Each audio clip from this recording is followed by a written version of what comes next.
my name is Bhavuk Chawla, and today I'm going to talk about Snowflake caching. Snowflake caching is a very powerful technique to optimize Snowflake performance, the query performance. And when you do that in the right way, then you can optimize Snowflake cost.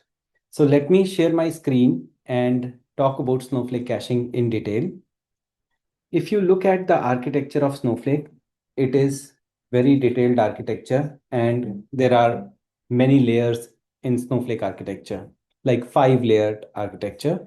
But for the sake of this discussion, I'll keep it only 3 layered architecture and I'll focus on storage layer, compute layer, and cloud services layer.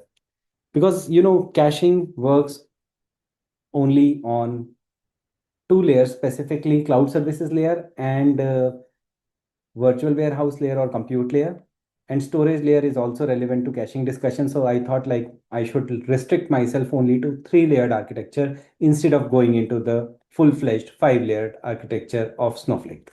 So this is our storage layer, and we have compute layer, and we have cloud services layer. Storage layer is like S3 or blob storage. If it is running on AWS, then it is S3. Compute layer, you can imagine like EC2 machines. And this is horsepower of Snowflake. And actual work happens in this layer. Let's say when you are running a query or you're loading data, then compute layer is being utilized. The machines are repeat. The machines are running and they are responsible for ingesting data, running queries, and various other workloads. So you will see like we have storage layer. You can imagine storage layer is like your grocery store. So when you have to cook, then you don't go to grocery store again and again, right? So when there is a query, then you avoid going to grocery store, market, and you try to get data or the ingredients from your store or refrigerator. The same concept holds true here also. So compute layer is like your store in the house. And this store contains tomatoes, potatoes. So this is like analogy that I'm giving. Potatoes, tomatoes, they are ingredients of the dish that you're preparing, and they are here in the house itself. And you can imagine this place as like you already have some refrigerated food in the refrigerator. So refrigerated food persisted in the refrigerator. So that is something which you can consume directly. So with this analogy, like we will start. So in cloud services layer, we have a cache called result cache, query result cache. And these are prepared food, or you can say already it is ready to be served. So in case the query is coming into Snowflake within last 24 hours, then you don't have to run the query again and you can get the results from result cache. I'm not saying data, I'm saying results from the result cache, query result cache. So this is like refrigerated food. When you are feeling hungry, you already have food in the refrigerator, you can consume that. So that's the beauty, but it can get stale. So within 24 hours, if query is coming, then only result cache will be applicable. Now there is another one which is called data cache.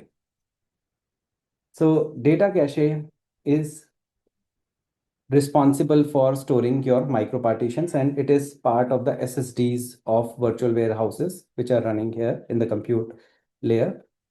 And these are like actual micropartitions which are stored here. So I'm just writing micropartitions are stored here. So this is table data. So storage layer also stores like table data, and they are stored in the form of micropartitions. FDN format, Snowflake patented format.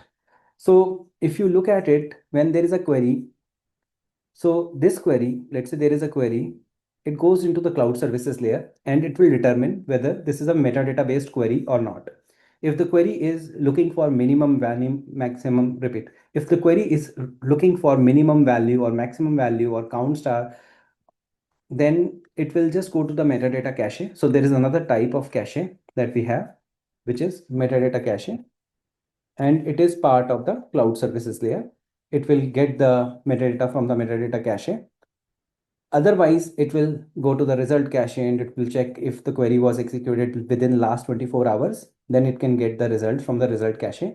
Let's say we don't have anything like that. Then it will go to the virtual warehouse and it will look for micro partitions cached in the data cache or SSDs of virtual warehouses.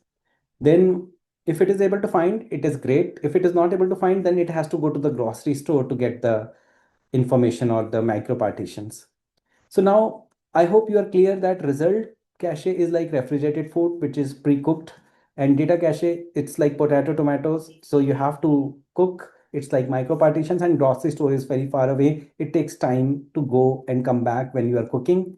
So these are making your queries faster. But now the question is, what is metadata cache in this context or in this real world analogy? So metadata cache, you can imagine it is like labels on the food,